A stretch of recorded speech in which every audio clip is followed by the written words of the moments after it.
Ladies and gentlemen, this is a conversation with Representative Devin Nunes and Tom Fitton of Judicial Watch, hosted by Washington Examiner's Byron York.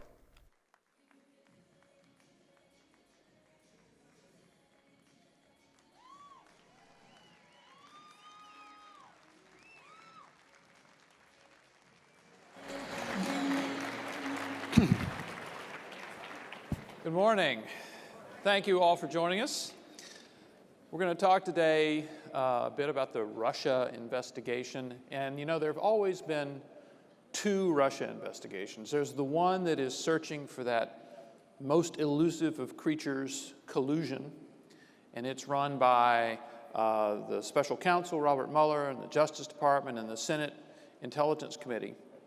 And we hear about it 24/7. It's on everywhere in the news. But then there is a second Russia investigation, and that is the one looking into what the United States government, what its intelligence agencies and law enforcement agencies did in targeting a presidential campaign in 2016. And we have here two men who have played key roles in looking into that. Representative Devin Nunes of California,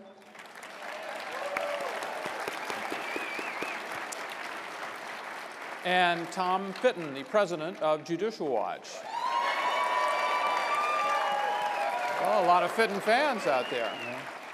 So, Representative Nunes, we're going to start with you. You were basically the person who invented this investigation. You started it, and you've seen it through to a number of revelations. And I'm going to ask you an open-ended question. Where do you think it stands now? Your committee spent yesterday questioning Michael Cohen behind closed doors. Yeah. And I want to ask you where you think things are going now. Well, from the very beginning of this investigation, it was a narrative. It was a narrative that was created to first go after a presidential campaign and be kind of an October surprise. That's really what it was about. So it was the Clinton campaign with their dirty ops. And then sadly, what we discovered is they fed that into the FBI, and then it was used against a presidential campaign and then now a sitting administration. So you have to look at everything as almost like a movie script, like a fictional movie script. So you brought up yesterday.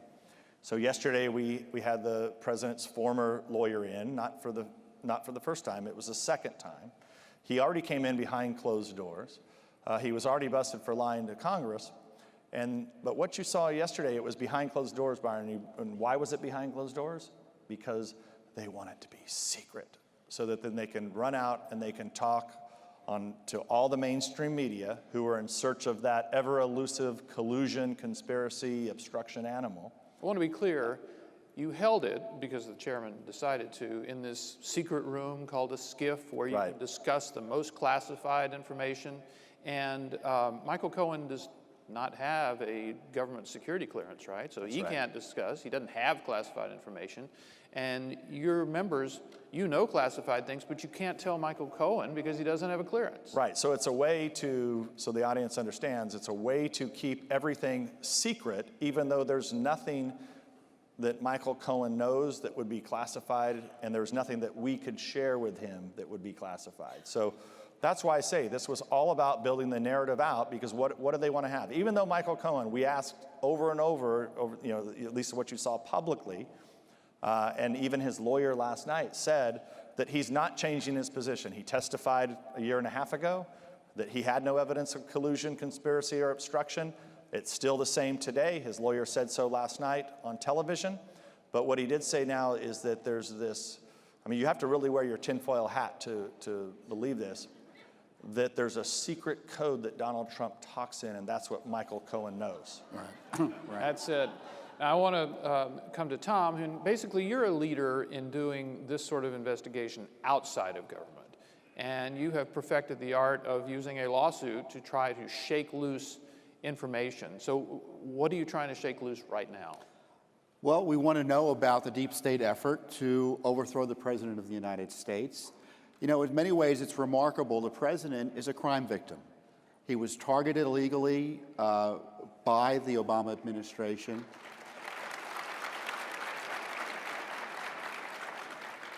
You know, the story this week isn't about Cohen's testimony. It's about the abuse of power by Congress targeting him and violating his rights by destroying his attorney-client privileges, taking documents they don't have any right to. You know, Mr. Cummings and frankly Schiff may as well broken into his offices and taking those documents, legally speaking, by illicitly bringing in Mr. Cohen and taking documents from them that he had no right to. And it's, you know, Judicial Watch that is getting these documents out. The trouble with Congress is that they're able sometimes to get documents but can't release them. And Judicial Watch uses this legal process, not WikiLeaks, a legal process, to get these documents out, showing the FISA abuses, showing there were never any hearings about the targeting of President Trump through spy warrants, showing that Christopher Steele was paid with the FBI funds, seemingly in a joint operation with the Clinton campaign and the DNC. All that's coming out through independent investigations. We've heard elements of it thanks to Devin Nunes, but the documents are only coming out through independent investigations despite objections of this Justice Department and this FBI, which I think remains a challenge for those of us seeking transparency here. And Byron, if I may, just to build on what Tom said, people need to understand what they're doing here. They're not going to find collusion. They're not going to find obstruction. You're already seeing them leak out that Mueller's not going to have anything. So Tom made a very important point. They're using these documents that they're getting because now what they're going to target is they're going to target all of Trump's businesses. And that's what this all is about. Get as many documents as you can. Say that you have these secret documents that nobody's seen before, and then there'll be this new supposed crime that Trump at some point and did. Zero oversight over the Mueller operation. It's King Mueller of the Justice Department. He's one of the reasons we can't get access to this information. And in terms of an outrage, Mueller has been a zombie investigation for well over a year now. They've known for well over a year there's been no Russia collusion, yet he's been allowed to rampage through the countryside, targeting these ancillary individuals over, in many ways, what are nonsense in prosecutions, and no one's shutting it down. Mueller needs to be shut down, and I'm kind of an outlier here. There's this debate about the report. There's a debate about the transparency of a report. This Justice Department has no business writing reports on the president's conduct as president, his conduct of foreign policy, his decision to fire Comey. We already have one shady dossier, Byron, and we don't need Mueller's operatives who are anti-Trumpers writing another shady dossier for use by their allies on the Hill, again, to try to illicitly overthrow our president. It's not about Russia, it's about protecting our republic. And as far as I'm concerned, Hillary Clinton may as well has gavelled those hearings into session this week because her ghost is looming over this because but for this investigation, you can bet she'd be on the dock. Well, these hearings are the direct result of the 2018 elections, and you used to be chairman of the House Intelligence Committee, and now you are the ranking member, and that's an enormous difference. So Democrats are using the power that the voters gave them. Now, as far as your investigation, how can you carry on without the power that you had as chairman? Well, luckily, the only thing that we don't have now is subpoena power, but we still have the power to continue to investigate. One of the things that I'm going to begin to lay out is kind of the final phase of our investigation. Now, some of that's going to take, the work that Tom's doing is very, very helpful to get documents out. But I think there needs to be, the White House is going to have to ultimately get involved to declassify all documents. And I actually think, I'm not sure that I disagree with Tom. I don't think Mueller has any report to put out that would be worthwhile of anything new. But if he does put out a report, then you're gonna see people claiming, oh, we have to have this public, it's gotta be made public. Right. That's fine, but I want everything that Mueller did made public. I want every email, I want everybody that they wiretapped, every warrant that they got. Every single thing that Mueller used needs to be made public for all of America to see. Mueller's not going. Part of the Mueller report is not going to be Strzok's bias, Page's bias, the misuse of the FISA applications.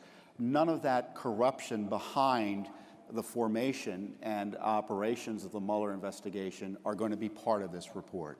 And this is why we need Congress, to the extent they're able to provide the oversight. And frankly, that's why we have Judicial Watch, because we're frankly the only ones providing oversight of the Mueller operation, because Congress is AWOL on it largely.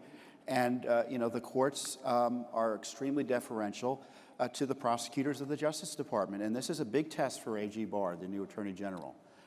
Will he stand up to President Trump, but will he stand up for President Trump and for the rule of law? Let me go now to the congressman, and looking back on these 2 years of the Trump administration that you were the chairman, I think one of the things that really surprised a number of Republicans outside of Congress was when you began to try to find out what the FBI, what the Justice Department had done in the Trump investigation.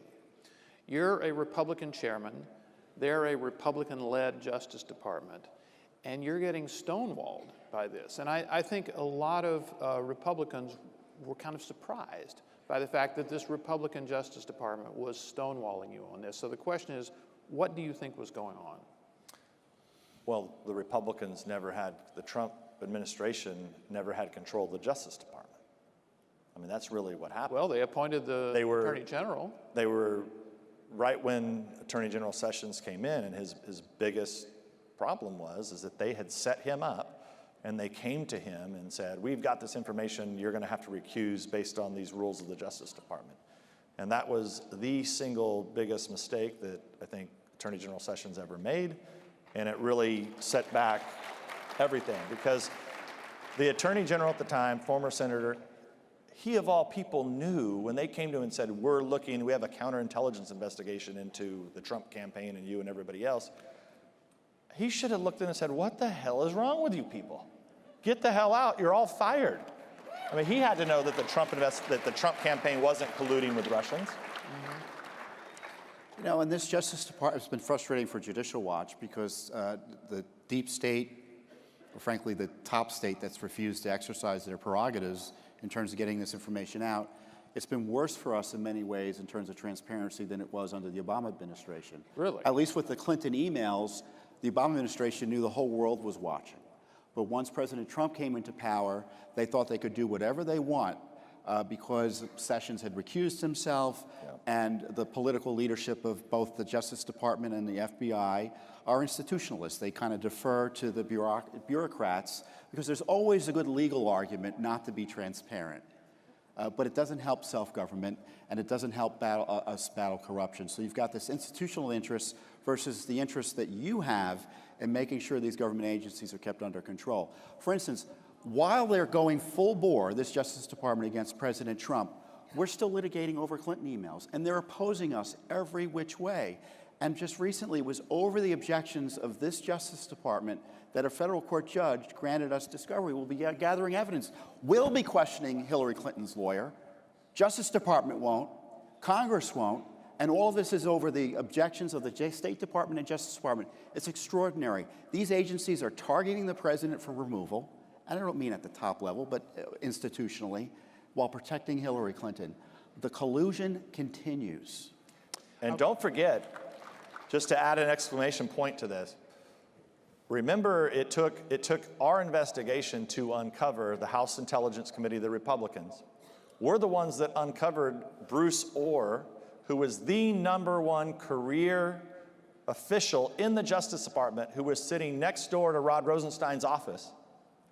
He was there until we uncovered that his wife was working for Fusion GPS, and he had essentially been acting as an FBI informant, meeting with Christopher Steele after Christopher Steele had been fired. Right. I mean, that's how high the corruption went, where you had basically people implanted at the very top of the Justice Department. And hopefully now Barr's going to get in there and clean all this out. But we've had a 2-year delay in the start of this administration. And they're still hiding records. They're still hiding records, Byron. Text messages. FBI doesn't think text messages should be released under FOIA. So all those text messages you may be interested in from Andrew McCabe, Lisa Page, Peter Strzok, Congress may have some of them. The Justice Department and FBI think you should have none of them.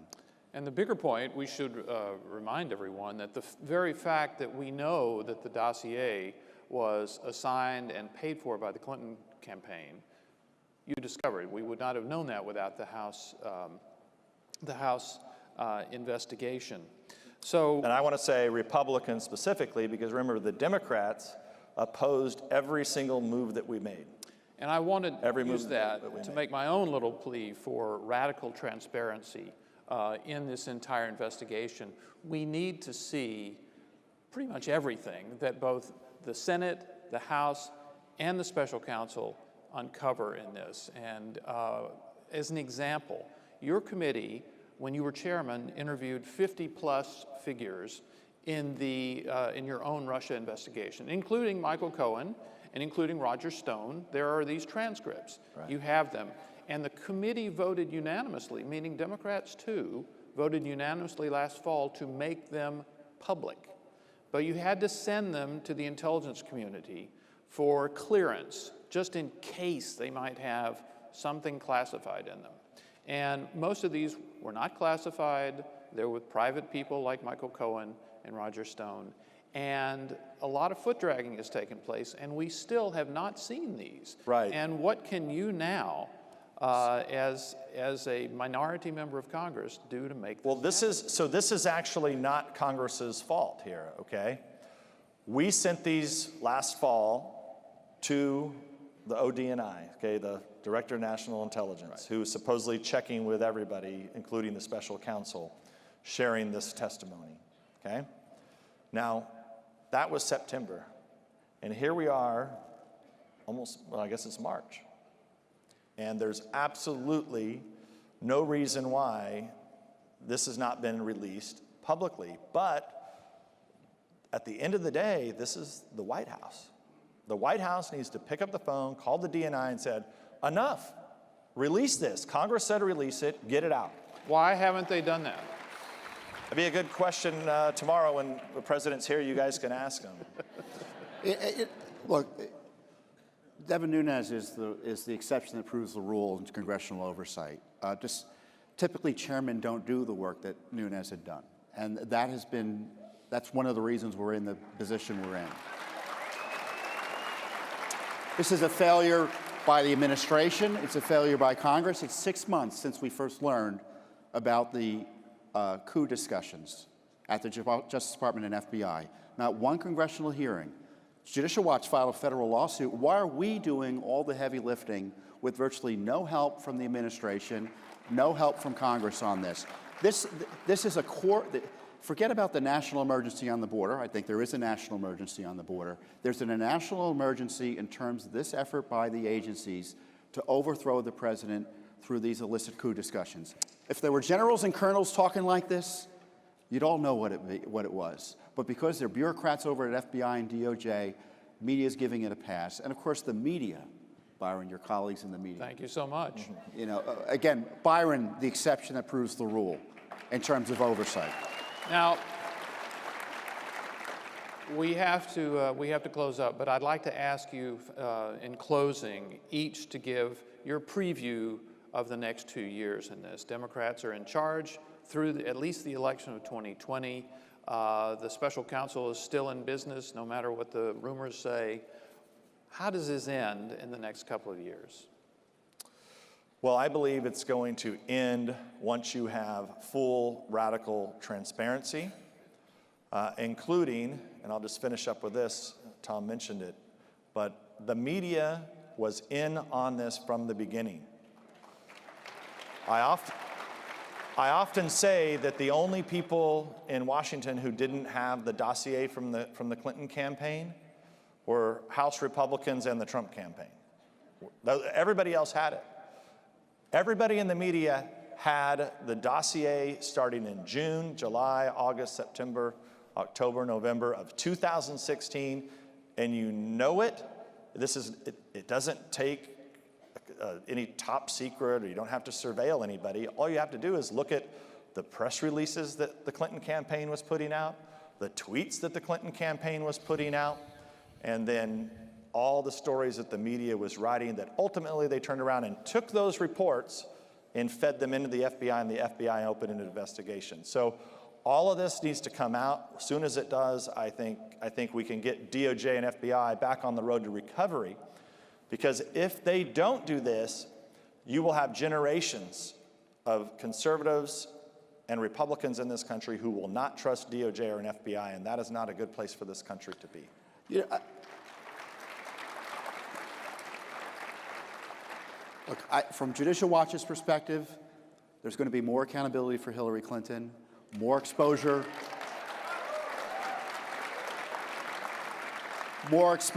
of the deep state machinations against President Trump. But in many ways, more of the same. But the big X factor is the president, because his direct involvement on these transparency and anti-corruption issues can lead to historic transformation at the DOJ and FBI. If left to their own devices, we won't get the information in a timely enough way, or there won't be sufficient accountability. And the president, I would encourage just to be the best president he can be and exercise the full authority he has to direct the Justice Department, that is not a fourth branch of government, that works for him, to clean house. And his personal involvement, as it was initially with the release of the Nunes memo famously last year, led to the FISA applications being released. His firing of Comey, I'm convinced we would not know what we know about the deep state activities against him but for his firing of Comey that was protecting all of that. More of that will have a big change. And much more to come. I want to thank everybody for coming here and allowing us a little time to talk. Thanks very much. Thank you. Thank you.